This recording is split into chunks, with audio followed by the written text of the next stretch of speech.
अस्सलामुअलैकुम everyone, welcome to जोर का जोर। मीरब जीशान की तरफ से आपको बहुत बहुत खुश आमदीद। यकीनन आप सब बिल्कुल खैरियत से होंगे और सोच रहे होंगे कि फाइनली वो दिन आ गया जब कोई फैसले की घड़ी भी सामने आई है, वरना तो ये तमाम चीज़ें जो है वो कन्फ्यूजन का शिकार होते होते फ्यूजन फार्मूला बन गई थी। लेकिन अभी अगर हम देखते हैं तो फाइनली एक ऐसी कॉल आई है जिसके बाद कुछ चीज़ें क्लियर हो चुकी हैं, यानी BCCI ने फाइनली अपना डिसीजन भी बता दिया है। तो इसी हवाले से गुफ्तगू का सिलसिला जारी करते हैं। मेरे साथ मौजूद हैं one and only Shahnawaz Rana साहब, जिनको आप लोग अक्सर सुनते हैं। उनकी बातें कड़वी होती हैं मगर कभी कभी सच्ची भी होती हैं, तो उनसे बातचीत का सिलसिला जारी करते हैं। अस्सलाम वालेकुम, कैसे हैं आप? वालेकुम अस्सलाम, आप कैसी हैं?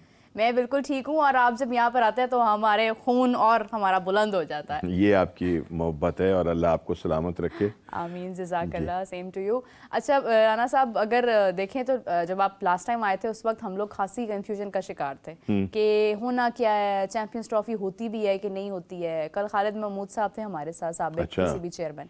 वो कहते हैं कि मुझे खदशा आ रहा है कि भारत जिस तरह से चीज़ों को डिले करवा रहा है ICC के थ्रू, हो सकता है कि चैंपियंस ट्रॉफी पाकिस्तान से मुकम्मल ले ली जाए। लेकिन ऐसा नहीं हुआ। उन्होंने अपना डिसीजन बता दिया। उन्होंने कहा कि बिल्कुल ठीक है, आप जो पेशकश कर रहे हैं 3 साल वाली, हम उस पर एग्री करते हैं, और 3 साल तक ना पाकिस्तान भारत में आए ना भारत पाकिस्तान आए। आगे आइंदा साल में पाकिस्तान के जो मैचेस होंगे वो श्रीलंका शिफ्ट हो जाएंगे। तो प्रॉब्लम सॉल्व हो चुकी है। अब समझ नहीं आ रहा अब इशू किस बात को बनाया जाए, क्योंकि मसले तो सारे हल हो गए हैं। नहीं, इशू तो बहुत सारे हैं। अच्छा, मसलन ये कि हम दोनों तरफ से अपनी जीत का दावा किया जा रहा है। अच्छा, हमारा बोर्ड कह रहा है कि जनाब हम देखें हम अपने स्टांस के ऊपर कितनी मजबूती के साथ रहे हैं, ठीक है ना, और हमने देखे अपनी बात जो है वो मनवा ली। भारत कह रहा है कि देखें जी हमने अपनी बात जो है वो कितने सलीके के साथ जो है वो मनवा ली। बात तो यही है, बात तो दोनों तरफ से मानी गई है, ठीक है ना। भारत तो कहता था कि हम पाकिस्तान आके नहीं खेलेंगे, अब भी नहीं खेल रहा वो। हाँ। तो मसला तो यही था ना, ठीक है ना। पाकिस्तान ये कहता था कि जनाब हम भारत अगर नहीं भी आएगा तो टूर्नामेंट जो है वो करा लेंगे, और अगर भारत नहीं आता तो हम भी जाकर नहीं खेलेंगे, ठीक है। तो मसला यहां से भी सॉल्व हो गया, यानी दोनों तरफ जो है वो जीत के दावे जो हैं वो हो रहे हैं। लेकिन असल चीज जो है ना वो ये है कि जहां तक भारत का ताल्लुक है ना मीरा, उन्होंने अपने नाबीनाओं की टीम जो है वो जो जिनको हम दूसरे लफ्ज़ों में अंधा कहते हैं वो नहीं भेजा। लेकिन उनकी जो अपनी कौमी टीम है वो अकल के अंधे हैं, है या नहीं। असल में इस तरह से है। और उन्होंने मतलब ये कि जी अब पाकिस्तान आकर ना खेलने में उन्हें प्रॉब्लम क्या थी, असल तो उन्होंने ये बात बताई ही नहीं कि जी अब हमें पाकिस्तान आकर कोई खुदा ना खास्ता सिक्योरिटी के मामला आते हैं, कोई हमें खाना अच्छा नहीं दिया जाएगा, कोई हमारी रिहाइश अच्छी नहीं होगी, ये कहीं हमें लाने का ट्रांसपोर्ट का निज़ाम अच्छा नहीं होगा। भाई उन्होंने तो इस तरह का कोई मतलब वो किया ही नहीं। उनकी जिद सिर्फ एक थी, हाँ। हम पाकिस्तान आके नहीं खेलेंगे। और ये उनकी जिद नहीं थी, ये असल में दो मुमलिकत की टसल थी, ठीक है ना, भारत और पाकिस्तान। हाँ। ये अगर थोड़ा सा इसको हम अपने उस लेवल के ऊपर, यानी कि दो मुमालिक के लेवल के ऊपर अगर इसको सॉर्ट आउट करने की कोशिश करते और इस पर बात करते, जैसे कि हमारे चेयरमैन साहब जो हैं वो वजीर दाखिला भी हैं और एक बहुत बड़े ये वजारत है। हाँ। तो अगर इस पर उनसे इस बात को कहा जाता, बैठा जाता, उनसे सर जोड़कर कहा जाता कि यार ऐसे नहीं, ऐसे तो मुमकिन है कि शायद मामला जो है वो सॉल्व हो जाता।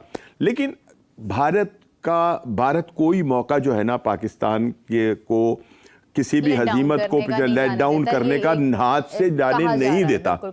और उन्होंने मुसलसल इस मामले को जो ना उलझाए रखा, और अभी तक भी ये है कि जो फाइनल जिसको कहना चाहिए ना नोटिफिकेशन या कोई खबर या ये वो अभी तक नहीं आई है। सिर्फ ये है कि तय हो गया जी भारत पाकिस्तान आगे नहीं खेलेगा और पाकिस्तान 3 साल तक भारत में नहीं जाएगा, वो श्रीलंका में जाके खेलेगा। लेकिन अभी तक ICC की जानिब से जो शेड्यूल है, हाँ। उसका कोई ऐलान जो है वो नहीं हुआ है। हो जाएगा अब, और वो हो जाएगा। लेकिन डिले तो हुआ ना, एक तलवार तो लटकी रही ना ब्रॉडकास्टर का जो है एक। और ये सारे मामलात को संभालने में मेरा ख्याल है कि ब्रॉडकास्टर का बड़ा दखल है और ये सॉल्व करने में भी ब्रॉडकास्टर्स का ही दखल है, वरना ये कभी भी सॉल्व ना होता। एक सरमाया लगा हुआ था, और ये अब 7 दिसंबर को फाइनली अनाउंस हो जाएगा, यानी कल की तारीख तक ये चीज़ हमारे सामने क्लियर हो जाएगी। लेकिन राना साहब देखें, मैं एक चीज़ पर बड़ी हैरान हूँ। देखिए this is called the hegemons and किस तरह से वो चीज़ों को डील करते हैं कि पाकिस्तान में खबरों में भारत का जिक्र बहुत मामूली होता है। हमारे तो अपने पॉलिटिकल मसाइल ही ख़त्म नहीं होते हैं, जो साफ बात है, हम उसी पे बात करते रहते हैं, जिक्र करते रहते हैं, महंगाई की बात कर ली, पॉलिटिक्स की बात कर ली। इस बार इस टेन्योर में सिर्फ चैंपियंस ट्रॉफी के एक पाकिस्तान में होने में जितना जिक्र भारत का हुआ है और जितनी चीज़ें फेस टू फेस ज़ुबानी कलामी जो एक गुफ्तगू हुई है, मुझे उस पर बड़ी हैरत है कि आज तक पाकिस्तान में मैंने नहीं देखा, जितनी उम्र मेरी हो गई है मैंने तो नहीं देखा कि कभी भारत का बहुत ज़्यादा तस्करा हुआ हो, एक्सेप्ट अ स्पेसिफिक मैटर। लेकिन इंडिया में पाकिस्तान का जिक्र होता है। आज पाकिस्तान की हर प्लेटफॉर्म पर, हर खबर में, हर चीज़ में भारत भारत भारत भारत, यानी कि ये एक ऐसी चीज़ है, एक ऐसा एक गोरख धंधा है जिससे हम बाहर नहीं आ सकते हैं। Eventually we are involved in that. नहीं तो वो इन्वॉल्व है ना, मतलब ये कि अगर हम उनको अपनी खबरों का हिस्सा बनाते हैं या हम भारत का जिक्र करते हैं तो भाई वो हमें मौके फराहम करते हैं ना, वो हमारे लिए करते हैं सारा कुछ। हमारी टीम हार जाती है, वहाँ भगने डालना शुरू हो जाते हैं, भाई टीम हमारी हारी है, ठीक है ना, खुशी तुम्हें इतनी ज़्यादा हो रही है। फिर ये कि अपनी शिकस्तों को वो नहीं देखते कि अगर हम हार गए तो तुम्हारे साथ जो कुछ लोग दूसरे कर रहे हैं वो कितना बुरा कर रहे हैं। लेकिन ये है कि चूंकि ये एक क़याम पाकिस्तान से लेकर आज तक जो है ना, वो उनके दिल से पाकिस्तानियों की और पाकिस्तान की जो एक वो होनी चाहिए ना बतौर एक हमसाये के, कि हमारी सरहदें उनके साथ जो हैं वो मिली हैं, हमारा कल्चर उनके साथ मिला हुआ है, हमारी मौसीकी उनके साथ मिली हुई है। मतलब ये कि कौन सी ऐसी चीज़ है कि जिसमें हमारा या उनका बहुत ज़्यादा फ़र्क हो, ठीक है ना? कुछ चीज़ों नहीं, मतलब इतना नहीं है, इतना नहीं है। हमने तो मतलब उनके बहुत सारे जो मामला थे वो अडॉप्ट किए हुए। शादियों के अंदर देख लें, वो हम जो कुछ कर रहे हैं वो सब वो कुछ होता है कि जो भारत की सकाफत का एक हिस्सा है। लेकिन ये कि उन्होंने हमें आज तक तस्लीम नहीं किया, वो नहीं मानते हमें। अगर आप देखें और फिर वो ये नतीजा ये होता है कि वो कोई मौका हाथ से नहीं जाने देते। 2000 की दिहाई तक तो ये चीजें ठीक थी, भारत पाकिस्तान के ताल्लुकात भी थे, खिलाड़ी यहाँ पर आके क्रिकेट भी खेलते थे। हालात उसके बाद खराब हुए हैं, जब पाकिस्तान का नाम बीच में खराब हुआ, पाकिस्तान का एक एलिगेशन ऐसा लग गया पाकिस्तान के साथ कि जो आज तक हम उसको ठीक तरीके से मिटा नहीं पा रहे हैं दुनिया भर में। दुनिया भर हमें एक्सेप्ट कर चुकी है, तमाम ममालिक यहाँ पर आते हैं, क्रिकेट खेलते हैं, लेकिन इंडिया की तरफ से वो चीज़ें सॉल्व नहीं हुई हैं। उसकी रीज़न बॉर्डर इश्यूज़ हैं। मैं तो डे वन से ये बात कर रही हूँ। बात ये कि वो फिर ये सियासी बात हो जाएगी और मैं ये बिल्कुल करना भी नहीं चाहता। लेकिन असल चीज़ जो है ना वो ये है कि भारत जो है ना वो किसी तौर पर भी उसको पाकिस्तान की कामयाबियां जो हैं वो हजम नहीं होती, ठीक है ना। अगर हम क्रिकेट पर जब हम बात कर रहे हैं तो हम भी तो क्रिकेट की इतनी ही बड़ी कुव्वत है जितनी बड़ी भारत है। नहीं, लेकिन हमारे पास मार्केटिंग और स्पॉन्सर्स और मार्केटिंग को छोड़ दें, मार्केटिंग को छोड़ दें, मार्केटिंग एक अलहदा से है, वो करोड़ अरबों की उनकी तादाद है, ठीक है ना, ठीक है, उनकी पॉपुलेशन हमारी करोड़ों के अंदर है, ठीक है ना। तो हमारा और उनका जो है ना बहुत फर्क है इस हवाले से। उनके सूबे इतने ज्यादा हैं, हमारे तो सूबे ही 4 हैं, ठीक है। वो छोटा मोटा भी काम करते हैं तो उसके अंदर उनके पास बहुत सारे दमड़तू आ जाते हैं। यहाँ जो मसला है ना वो ये है कि हमें अपने उसमें रहकर जो है वो काम करना होता है।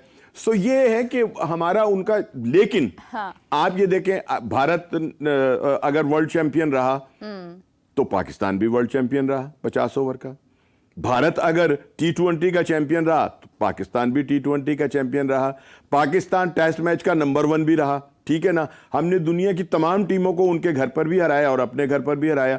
असल चीज ये कि जहां तक दो खेल का ताल्लुक है तो हम किसी तौर पर भी भारत से जो है ना खेल के हवाले से उनका जो सिस्टम है, उनके बोर्ड के जो सिस्टम है वो एक अलहदा मसला है, ठीक है ना।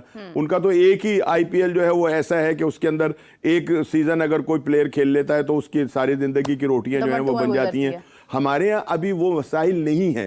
हम सारे बहुत सारे मसाइल का शिकार हैं, हम उनमें से गुजर रहे हैं। लेकिन उसके बावजूद आप ये देखिए कि यहाँ 27 करोड़ के अंदर से हम 16 लड़कों की वो टीम बनाते हैं कि जो 1 अरब की आबादी का मुल्क जो है ना नहीं बना सकता, हम उनको हरा देते हैं भारत को। और यही वजह है कि वो हमसे भागता है। आपको मैच याद है जहां पर भारत को हमने, उस बात को भी कितना अरसा गुजर गया राना साहब? कौन सी बात को? ये भारत को जब हमने हराया था। अच्छा, अगर आप ना वो आदाद शुमार निकालें ना, हाँ अच्छा चलें वो हमारे नहीं अब आप सुनते नहीं ना, हमारे ज्यादा है भाई, हमने उन्हें ज्यादा हराया है। नहीं वो पास्ट की तो बात थी ना, उसके बाद हुए ही नहीं ना, उसके बाद तो मैचेस पर स्टॉप ना होना एक अलग बात है। सीरीज ही नहीं हुई उसके मुझे बड़ी अच्छी तरह से याद है, उन्होंने शारजा में खेलने से इनकार कर दिया था हमारे साथ। हमने उनकी वो पिटाई की है वहां पर शारजा के अंदर, जब शारजा के अंदर होता था, को 3-4 कप हुआ करते थे और हमेशा हरा देते थे हम उन्हें। देखिए मेरी बात सुने, एशिया कप में उनको तो जावेद मियांदाद का एक छक्का जो है वो अब तक जो है वो हजम नहीं हो रहा। वो बात और थी उस वक्त, तो पाकिस्तान की क्रिकेट एक ऐसी क्रिकेट थी कि दुनिया भर के बैट्समैन शोएब अख्तर की बॉलिंग से डरते थे। इवन कि अगर आप ब्रेट ली को भी सुनेंगे ना कि वो किसको एक खतरनाक बॉलर मानता, तो वो भी शोएब अख्तर का नाम लेते हैं। दुनिया भर के बैट्समैन शोएब अख्तर के नाम से डरते थे, उनकी प्रेजेंस से डरते थे, उनकी स्पीड का रिकॉर्ड आज तक नहीं टूट सका। उस टीम का तो कंपैरिजन ही नहीं है। आज तो हमारे बोर्ड के अंदर, मैं ये नहीं कहती हूँ कि हमारे खिलाड़ी एबिलिटी की कमी है उनमें, हमारे ये खिलाड़ी वही हैं जिन्होंने भारत को ऑल आउट भी किया था। लेकिन बात ये है कि इस वक्त हमारी पॉलिटिक्स और हमारी कुछ ये जो एडवर्टीजमेंट्स हैं और ये जो आप दमड़तू का लफ्ज़ इस्तेमाल करते हैं, ये सर पे इतना सवार हो चुका है कि उसके बाद हमें ये एहसास ही नहीं रहता है कि हमने खेल पर भी उसी तरह से फोकस करना है, हमने वेरिएशंस पैदा करनी है, हमने सामने वाले कोच को भी इंसान समझना है, वो हमें सिखाने के लिए वहां पर खड़ा है। हमारी अपनी ईगो ही नहीं खत्म होती है, इस वजह से तो हम आज इस कंडीशन में नहीं है जिस कंडीशन में भारत है। असल नहीं, भारत के भी हालात जो हैं वो कोई इतने अच्छे नहीं होते। ये दूसरी बात है कि हम उनके ऊपर बात ज़्यादा नहीं करते हैं, लेकिन अगर हमारे भी सहाफ़ी जो हैं वो रोज़ाना वहाँ की ख़बरें निकालने शुरू करें तो बहुत सारी ख़बरें मिलती हैं कि जो शेमफुल होती हैं भारत के लिए। और दूसरा जो है ना, सबसे बड़ा मसला यहाँ पाकिस्तान में सलाहियतों की कोई कमी नहीं है। आपने शोएब अख्तर की बात की ना, पता नहीं कितने शोएब अख्तर जो है ना वो हम पाकिस्तान के अंदर तैयार कर सकते थे और कर सकते हैं। हाँ। लेकिन हमारे सिस्टम का जो है प्रॉब्लम वो है हमारा, कि हमारा वो सिस्टम ही नहीं है। जिस दौर की आप बात कर रहे हो ना, शोएब अख्तर के दौर की बात कर रहे हो, उस वक्त पाकिस्तान के अंदर जो था आपका जो डोमेस्टिक सिस्टम था वो इतना मजबूत था, इलाकाई क्रिकेट इतनी मजबूत थी, क्लब क्रिकेट इतनी मजबूत थी कि उसमें हमारी एक वक्त के अंदर ना 2-2, 3-3 टीमें जो थी वो बन सकती थी।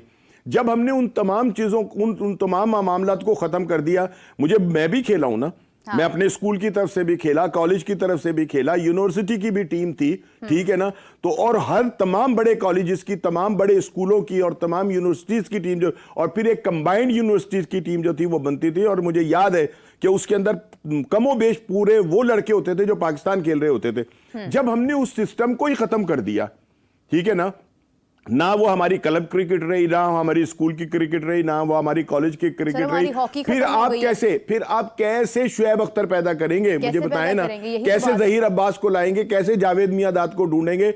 भाई ऐसे ऐसे प्लेयर थे कि जिनका नाम लिया जाए तो पता चलता है कि दुनिया को उन्होंने आगे लगाया हुआ था। हम तो आज तक अपने उन 4 खिलाड़ियों का नेबुल बदल हासिल नहीं कर सके जो अभी रिसेंटली जिन्होंने क्रिकेट छोड़ी। ना हम इंजमाम तलाश कर सके, ना मिसबाउल हक तलाश कर सके, ना यूनुस तलाश कर सके, ना शाहिद आफरीदी तलाश कर सके, ना रजाक को तलाश कर सके। तो ये हमारे सिस्टम का फेलियर है ना। हमारा मोहम्मद आमिर बहुत जबरदस्त प्लेयर था, इमाद वसीम बड़ा अच्छा प्लेयर था जिनको हम लोग रिक्वेस्ट करके वापस लेकर आए। हमारे सलमान भट्ट साहब, हमारा अहमद शहजाद बड़ा अच्छा प्लेयर था। चलिए ये जो 2-3 नाम सईद आपने अजमल लिए हैं, हमारा बहुत शानदार प्लेयर था। इनकी तो कोई कम अकली थी या इनको पता नहीं जो क्या बद्दुआ थी किसी की कि ये तो 2-3 तो हमारे, मतलब हमने अपने एक टाइम में 3 बड़े खिलाड़ियों को जाया किया। जो पकड़ा जाए वो चोर, जो बच जाए वो कोई भी। असल बात ये कि जो पकड़े गए हैं ना उन्हें भी माफ कर दिया गया।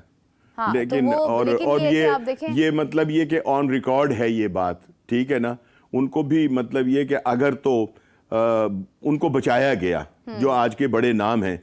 और मेरा ख्याल है कि भारत ने भी अपने ना बहुत सारे खिलाड़ियों को, इतने बड़े बड़े नामों को ना सिर्फ इसलिए बचाया कि वो भारत का फ्यूचर थे और उन्होंने भी बड़े बड़े ब्लंडर मारे हैं, वो भी फिक्सिंग के अंदर शामिल रहे, सारा कुछ रहा है, ठीक है ना। लेकिन उन्होंने अपने खिलाड़ियों को बचा लिया। अनफॉर्चुनेटली हमने जरा थोड़ा सा इस मामले के एक ही टाइम के अंदर दुनिया के 3 बड़े खिलाड़ी जो थे ना वो फारिग हो गए। मैं पूरे दावे से कह सकता हूं मोहम्मद आसिफ का कोई जोड़ था पूरी दुनिया में जब वो खेल रहा था? नहीं। वो ऐसा प्लेयर था कि बस मुझे रोना आता है खुदा की कसम जब मैं याद करता हूं ना कि यार हमारे पास से आसिफ चला गया। यार हमने इतना अरसा 5 साल जो था आमिर को गवा दिया, यार हमने एक अक्लमंद कप्तान, एक अक्लमंद खिलाड़ी जो था बट की सूरत के अंदर उसको जाया कर दिया। और ये सारा कुछ जो था ना हुआ है, बहुत कुछ हुआ है, लेकिन इसके अंदर भी हमारे बहुत सारे सीनियर खिलाड़ी जो है वो शामिल हैं जिन्होंने इनकी शिकायतें की, आईसीसी को कहा कि जनाब चेक करो ये हो रहा है, ठीक है ना, और इसके एविडेंस जो थे वो भी मिले। पनिशमेंट एक खिलाड़ी के लिए ना ये इल्ज़ाम ही बहुत बड़ी सज़ा है कि वो उसके ऊपर ये एक ब्लेम एलिगेशन या उसकी एक गलती सामने आ गई है दुनिया भर के सामने, ये ही बहुत बड़ी सज़ा है उसके लिए। लेकिन बात ये है कि आप किस तरह से आगे, अब आप क्या कर सकते हैं आगे, हम क्या कर रहे हैं। हमने अभी रिसेंटली मैं देख रही थी अहमद शहजाद की स्टेटमेंट है कि वो खासे इजहार कर रहे हैं अपने अल्फाज का कि साजिद खान को शामिल क्यों नहीं किया गया। ठीक है, वहाँ पे स्पिन विकेट्स उस तरह से मतवक्के नहीं हैं, तो ये कहा जा रहा है कि ठीक है साजिद की वहाँ पर ऐसे जरूरत नहीं है। लेकिन आप देखें कि एक आपका वो खिलाड़ी जो जख्मी हो गया और वो उसने खेल नहीं छोड़ा, हमारे पास ये टैलेंट है, ये हमारा वो टैलेंट है जो हम ग्रास रूट लेवल से अगर उठाने चलें तो हमारे पास ऐसे ऐसे हमें लोग मिलेंगे जिनके दिलों में खेल के अलावा और कुछ नहीं है।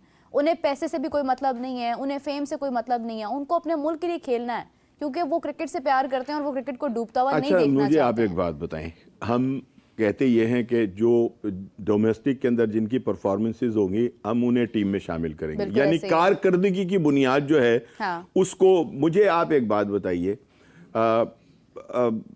फखर को क्यों नहीं टीम में शामिल किया गया? उनकी एक बीमारी रिकग्नाइज हुई है जो कि खबर बाहर आई है कि उनको हाइपरथायरॉयडिज्म है और उसकी वजह से शायद उनका वज़न भी गिर रहा है और अगर वो बहुत ज़्यादा खेलते हैं तो उनकी सांस फूलती है। ये कुछ चीज़ें जो हैं वो सामने आई हैं, हक़ाइक़ सामने ये तो अब कर रहे हैं ना। अभी वो जो चैंपियंस कप हो रहा है उसके अंदर भी वो खेल रहे हैं, तो वो उसमें क्यों खेल रहे हैं? उसमें इसलिए खेल रहे हैं, कहा यह जा रहा है कि वो एक शॉर्ट फॉर्मेट है तो इस वजह से वो 20 तो शॉर्ट फॉर्मेट के लिए तो उनको टीम में शामिल करना था, T20 के लिए तो उनको शामिल किया जाने का रौला था, क्यों नहीं उनको भाई बात ये है जब तक हम लाइकिंग और डिसलाइकिंग से नहीं निकलेंगे ना, हम कभी भी नताइज जो है ना वो बहुत अच्छे नहीं ले सकते। एक खिलाड़ी और मैं आपको बताता हूँ, इमामुल हक, अभी उसने अपना 600-700 रन जो हैं वो कर दी, हाँ। ठीक है ना, तो और आइडियल प्लेयर वो वर्ल्ड अपना वनडे का, उसका क्या कसूर है? हसन अली खेल रहा है, डोमेस्टिक खेल रहा है, जब से वो डोमेस्टिक में गया उसने एक दिन नहीं छोड़ा। वो डोमेस्टिक हसन अली डोमेस्टिक भी खेल रहा है, अपनी फिटनेस पर काम कर रहा है। हसन अली के तो अभी बहुत सारे उनके भी वो मामलात हैं, फिटनेस के मामलात हैं, वरना हसन अली भी एक हमारे पास बड़ा प्लेयर जो था वो आया था। आपने साजिद की बात की, एक सीरीज के अंदर वो बंदा 20 आउट कर रहा है, 19 आउट कर रहा है, बिल्कुल ठीक है ना, तो जब दूसरी सीरीज हो रही है तो उसको लेके भी नहीं गए साथ। तो ये भी तो पॉसिबल हो सकता था कि वहां हो सकता है कि किसी 3 मैच में उसकी जरूरत पड़ सकती थी, तो उसको क्यों नहीं रखा गया? वजह क्या? अब खैर ये वो बेहतर समझते हैं जो टीम सेलेक्ट करते हैं, लेकिन जाहिरी तौर के ऊपर जो जमीनी हकायक हैं उनको भी तो देखना होता है ना, कि अगर परफॉर्मेंस बुनियाद है किसी खिलाड़ी की चुनाव की, तो फिर परफॉर्मेंसेस आपके सामने पड़ी हुई हैं, बिल्कुल ऐसे इनको लें, इनको यूटिलाइज करें, ठीक है ना।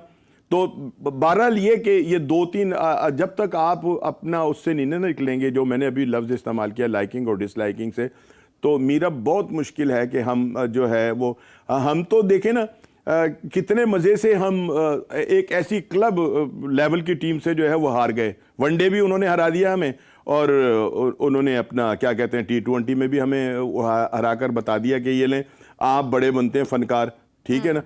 अब खाली ये कि ये जो शिकस्त थी ये क्यों हुई, इसके ऊपर भी सोचना है कि क्या मतलब लड़कों का मिजाज जो है वो नहीं था जिनको खिलाया गया, जिस खेल के लिए उनका चुनाव किया गया, ठीक है ना। और उन हारना जो है ना ये बड़ा अलार्मिंग है, ये सोचना पड़ेगा कि ये क्यों हारे हैं। अब कल मैं देख रहा था कि रिलैक्स हो जाते हैं ना, नहीं रिलैक्स तो हम इतने थे कि कल हमने कोई इस पर बहस ही नहीं की कि जिम्बाब्वे से हम क्यों हार गए।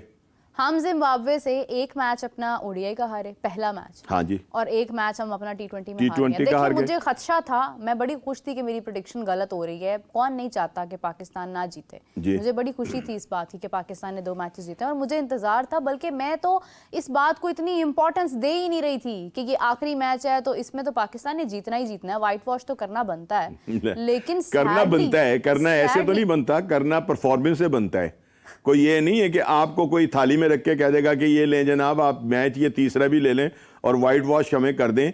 उन्होंने पूरी कोशिश की। अब इतनी बड़ी हमारे खिलाड़ियों का तजर्बा उनके खिलाड़ियों से बहुत ज्यादा था, बहुत ज्यादा है। पूरी टीम को आप ले लें, हमारी टीम हर एतबार से और हम 130 के 35 जो थे उन्होंने नहीं करने दिया हमें। हम 135 पे ढेर हो गए और सबसे ज्यादा हमने 160 किया उनके खिलाफ, जो टीम क्लब लेवल की जिनकी बॉलिंग है, ठीक है ना। उसमें सिर्फ 2 ही खिलाड़ी ऐसे थे कि जो अपना मुजर्रब बानी, उसको थोड़ा सा तजर्बा था, या जो कप्तान है अपना हमारा पाकिस्तानी, नहीं उनके, हाँ उनकी साइड की बात करें, उनकी साइड से मैं बात कर रहा हूं। ये 2 खिलाड़ी उनके पास थे, हमारे पास तो सारे वो थे कि जिनके पास कुछ ना कुछ। सिकंदर रजा की बात आप कर रहे हैं, सिकंदर रजा की मैं बात कर रहा हूं ना, कि सिकंदर रजा और रब्बानी, इन 2 बंदे थे उनके पास जिनका कुछ थोड़ा सा लोगों ने नाम सुना हुआ था।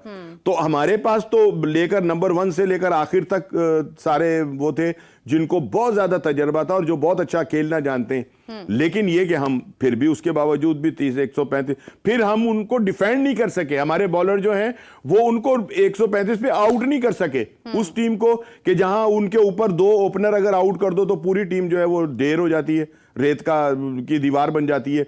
हम उनको नहीं, हम 135 जो थे उसको डिफेंड नहीं कर सके। आपके पास एक सबसे बेहतरीन बॉलर था, उसको 2 ओवर आपने करवाए, बिल्कुल हसनैन को।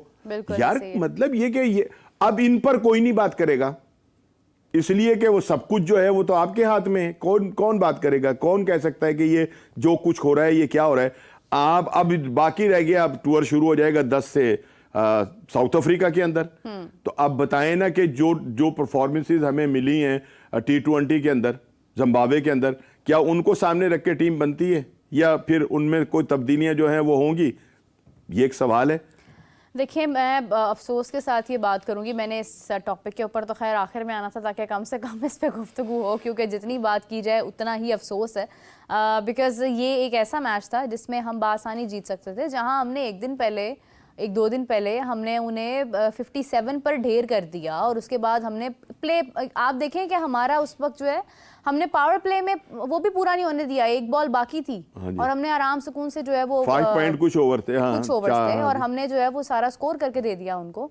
तो आखिर ऐसी कौन सी प्रॉब्लम आ गई लास्ट मैच में, ऐसा क्या हो गया कि आपसे कुछ हुआ ही नहीं है, आप मिजाज नहीं है ना, बिल्कुल खत्म हो गए, आप इतना ओवर कॉन्फिडेंट हो जाते हैं। यही हमारे साथ बांग्लादेश के मैच में हुआ था कि हमने उनकी 6 विकेट्स हासिल कर ली 26 के स्कोर पे। उसके बाद हम ऐसे रिलैक्स हुए, लंच करने गए और फिर लंच हमने ऐसे किया जैसे इसके बाद तो मतलब हमने 10 दिन खाना कुछ नहीं है, वापस आके हमसे फिर कुछ भी नहीं हुआ। ओवर कॉन्फिडेंस नहीं होते, हमारा ये सानिया है। और मैं ये कहूँगा, पता नहीं किसी को अच्छा लगे या ना लगे, कि हमें पता चल जाता है, एक्सपोज हो जाते हैं कि हमारी क्रिकेट जो है ना वो कितनी है। भाई यही है, इतनी है जितनी नजर आ रही होती है, ठीक है ना। हमारे तो खेल के अंदर वो एक तवातुर है ही नहीं कि भाई जीत रहे हैं तो फिर जीतते चले जा रहे हैं, दरमियान में आकर शिकस्त भी होती है, हारता भी है बंदा, या तो कुछ पता ही नहीं होता कि हमने हारना है या जीतना है। बिल्कुल सही बात है, ठीक है ना। अनप्रडिक्टेबल का हम कुछ अपने इतनी अच्छी टीम को रखकर हम उसके ऊपर कोई प्रडिक्ट नहीं कर सकते, हम कह नहीं सकते ठस्से के साथ कि जनाब हमारी टीम जीते ही जीते, ठीक है ना। तो ये सारी चीजें जो है ना ये ठीक होने वाली हैं, इनके ऊपर काम करना चाहिए अब हमें। और अगर काम करेंगे, जैसे अब नई सिलेक्शन कमेटी, अब एक बंदा सिलेक्शन कमेटी के लिए आपने मुंतखब किया, उसका चुनाव सिलेक्शन कमेटी के लिए हुआ, साथ ही आपने उसको कोच भी बना दिया, ठीक है। उसकी जो सारी तवज्जो थी वो डाइवर्ट कर दी दूसरी तरफ। अब वो कोच को अपना कोचिंग की तरफ तवज्जो दें या वो सिलेक्शन की तरफ तवज्जो दें, ठीक है ना। और फिर ये भी है कि हो सकता है उसके बाद इनको कोई और भी जिम्मेदारी जो है वो थोप दी जाए कि जनाब आप ये भी काम कर लें। तो भाई जब आप एक ही बंदे को, बाकी आप कुछ समझते ही नहीं कि कोई पाकिस्तान के अंदर और भी कोई ज़हीन लोग पड़े हुए हैं, अगर उनसे भी काम लिया जाए तो कोई हम बेहतर नताइज निकाल सकते हैं। एक ही बंदे को जनाब अली आप वो कुर्बानी का बकरा बना लेते हैं कि ये भी तूने करना है, ये भी तूने करना है, वो ना अगला कर दे ना पिछला कर दे, सारे काम ही जड़े ने बस एम। अब उसके लिए तो एक प्रॉब्लम है ना, ये वो तो मौजूद थे वहां, हाँ। वाइट बॉल के कोच मौजूद थे वहां पर, ठीक है ना। और उनकी मौजूदगी के अंदर पाकिस्तान जो है वो हार गया जिम्बाब्वे से। तो अब उनसे पूछा जाए ना कि जनाब आप बताएं अब क्या मसाइल आ गए, अब क्या प्रॉब्लम आ गई। टीम भी आपकी बनी हुई थी, कोचिंग भी आप कर रहे थे, तो उनसे सवाल तो किया जा सकता है ना। मैं तो इस बात को समझ नहीं पा रही हूँ कि ये हमने पहले भी जिक्र किया था जब चैंपियंस कप हुआ था, जब 50 ओवर्स का हुआ था, हमने उस पर खैर पैसा भी बहुत लगाया था। मेरा उस वक्त भी यही सवाल था, आज भी क्योंकि हम करीब तर जा रहे हैं ना उस इवेंट के, उस टूर्नामेंट के, तो मेरा अब भी यही सवाल है कि जब आपने 50 ओवर्स की चैंपियंस ट्रॉफी खेलनी है तो आप ये 20 ओवर्स का चैंपियंस कप इस वक्त क्यों करवा रहे हैं? मतलब ये टाइमिंग कौन सेलेक्ट कर रहा है और क्यों कर रहा है? क्या लॉजिक है इस बात का? अभी जो हम बात कर रहे थे वो यही तो कर रहे थे कि हमारे सिस्टम की खराबी है ना, कि हमने करना आने वाला टूर्नामेंट जो है वो 50 ओवर का है, गेम हम 20 ओवर्स की करवा रहे हैं। गेम हम 20 ओवर की करा रहे हैं। 20 ओवर्स के फिर प्लेयर्स तो नहीं होंगे फिर उसमें? देखें ना, फिर वो कहना पड़ जाता है कि यार अब आपने बाबर को तीनों फॉर्मेट के अंदर शामिल कर लिया, शामिल किया, तो ये क्यों है भाई? अगर उसको आप खेलने दें यार, वनडे और टेस्ट मैच, वो तो अभी अब क्राइसिस के अंदर ही है, वो उससे तो नहीं निकला ना बाहर अभी, तो आपने उसको T20 के अंदर भी शामिल कर लिया। ये इसका मतलब ये है ना कि यहां पर जोर और जबरदस्ती के साथ भी शमूलियत जो है वो टीम के अंदर हो रही है, ताल्लुकात को भी बनाकर टीम के अंदर शामिल किया जा रहा है। वरना मेरा ख्याल नहीं है कि बाबर को कम से कम T20 के अंदर तो रेस्ट देना चाहिए था। चाहे ये जितनी बड़ी सीरीज है, आपके पास बड़े नाम हैं, आपके पास बड़े वो लड़के शामिल हैं जो जिन्होंने परफॉर्मेंसेस दी हैं, खेलें उनसे, उनको खिलाएं और उनको बताएं कि कैसे खेला जाता है। तो अल्हम्दुलिल्लाह हमारे लड़कों में इतनी है कि हम जीत सकते हैं। कप्तान आपने बना दिया T20 का अपना मोहतरम आगा साहब को, सलमान आगा, ठीक है ना, वैसे उनकी T20 के अंदर वो भी टेस्ट मैच का और वनडे का प्लेयर है, जिसको जबरदस्ती आपने T20 में शामिल किया, जबरदस्ती शामिल करके कप्तान भी बना दिया उसको, ठीक है ना। कि आपने जिस तरह से बेजा मौके दिए साइम अयूब को, तो अब आप ये बता रहे हैं कि सलमान अली आगा आपकी नेक्स्ट अप्रोच है। हाँ, नहीं चलो, उसको अगर चांस दिया तो उसने प्रूव भी कर दिया, उसने स्कोर भी कर दिया कुछ थोड़ा बहुत। क्या प्रूव करने का क्या फायदा जब हम लोग जिम्बाब्वे से भी व्हाइट वॉश भी नहीं कर पाए? ये तो सवाल, अब यही तो सवाल है, लेकिन अब ये सवाल नहीं हो रहा। अब सारा जो भूत सवार है ना हम पे, चैंपियंस ट्रॉफी का, आओ चैंपियन ट्रॉफी, इसी वजह से ना, ताकि ये चीजें हम वो भूल गए जो परसों उन्होंने हमें कुटर्स चढ़ा दी, ठीक है ना। तो असल चीज ये है कि जब तक सिस्टम को आप नहीं ना ठीक करने की कोशिश करेंगे और निकल जाए आप इससे, आपको सिर्फ पाकिस्तान का होना चाहिए, आपके सामने पाकिस्तान होना चाहिए। ये स्टार जो सीने के ऊपर लोगों के, लड़कों के सजा देते हैं, इसको इतना आसान, इसको बिकाऊ माल ना बनाएं, इसकी क्रेलिन सेल ना लगाएं। कैरी क्रिस्टन एक बात तो अच्छी कर गए थे वैसे, कि अपने शर्ट के पीछे जो नाम लिखा है उसका ख्याल रखना है आपने।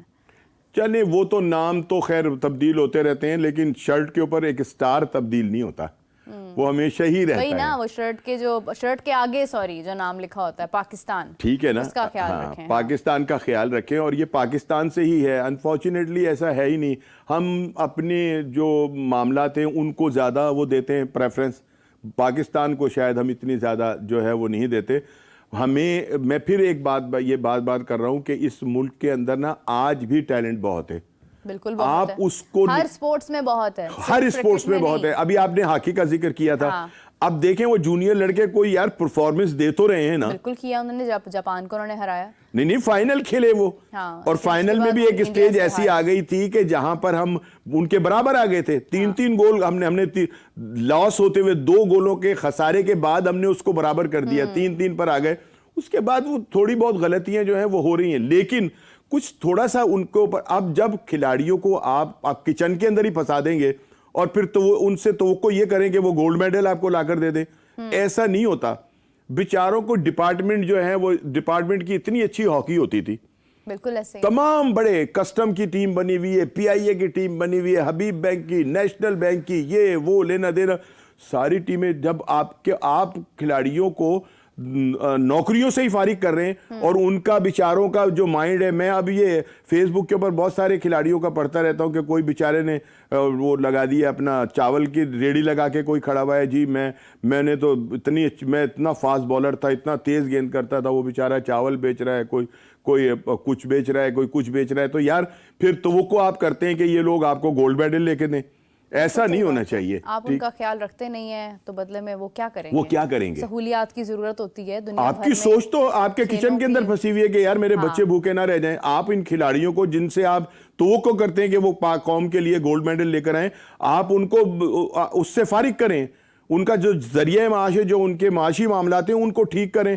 मैं कसम खा के कहता हूं कि हम अपना तमाम खेलों के अंदर जो है ना, वो एक बेहतरीन जो है वो प्रोड्यूस कर सकते हैं रिजल्ट, लेकिन तब कर सकते हैं कि जब हमारे पास ये इतना बड़ा दिल हो कि हमने उनका ख्याल रखना है। दिल नहीं, ज़हन भी हो, दिमाग हो। कायदे आज़म ट्रॉफी के हमारे जो खिलाड़ी हैं, ये अभी ट्रक्स के ऊपर बैठकर ये ट्रैवल कर रहे हैं। अल्लाह अकबर। एक एक बिस्तर पर ये 5-6 लोग एक कमरे के अंदर हैं। फिर ये अपने कपड़े खुद धो रहे हैं। इनकी सारी तस्वीर हमारे पास मौजूद हैं।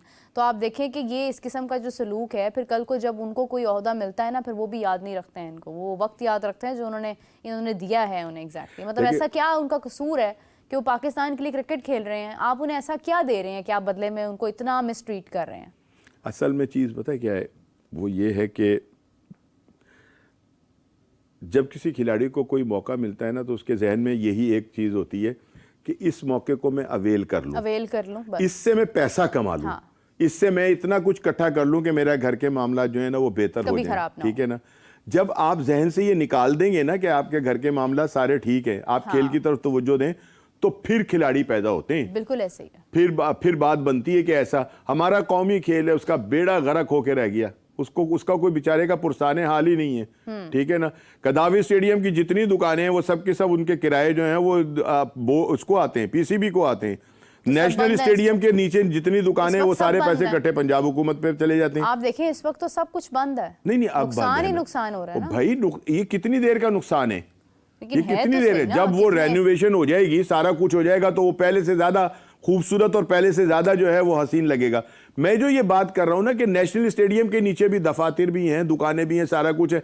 ये किराया, ये पैसा उनको नहीं जाता, हॉकी फेडरेशन को नहीं जाता। बिल्कुल सही बात है।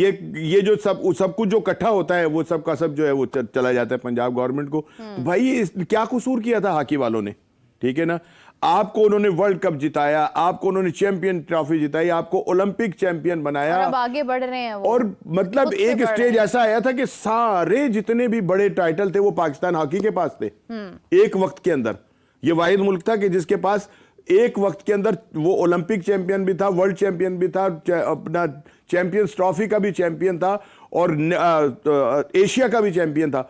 और आज हमारे पास कोई भी टाइटल जो है वो मौजूद नहीं है, और कोई सोचने वाला नहीं है।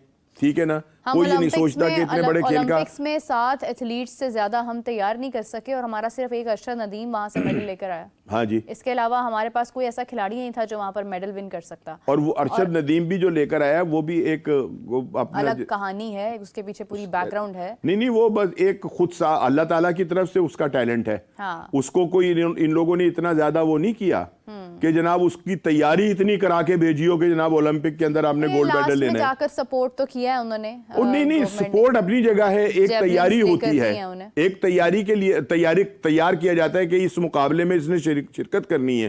ठीक है ना? ये तो एक मतलब एक अल्लाह वालों एक टैलेंट था जिसने वहां पे काम दिखा दिया। अब जो उसको अल्लाह ने इज्जत देनी थी वो मिल गई, लेकिन जो एक खेल के लिए तैयारी होती है वो तो नहीं ना थी। और नतीजा ये था कि 7 बंदे थे हमारे जो इतना बड़ा जम्मे गफीर लेकर गए थे ये ओलंपिक के अंदर। 7 बंदे थे, वो भी बेचारे ऐसे पागलों की तरह से झंडा उठाए हुए चल रहे थे। उन्हें कुछ शर्म आ रही थी कि यार हम यहाँ पाकिस्तान का दस्ता 7 बंदों के ऊपर मुश्तमिल, लेकिन उनको शर्म नहीं आ रही थी कि जो इसके जिम्मेदार हैं। नहीं, उनको तो वहां देखे ना, अब काली ऐनकें लगाकर बैठकर उनको पैसे मिल रहे हैं, डॉलर्स मिल रहे हैं उनको वहां पर। उनको इससे क्या लगे कि कितने लोग हैं कितने नहीं है। पर डे ये चार्ज करते हैं वहां पर रहने का। इनका जो TADA होता है वो अच्छी खासी क्वांटिटी में होता है।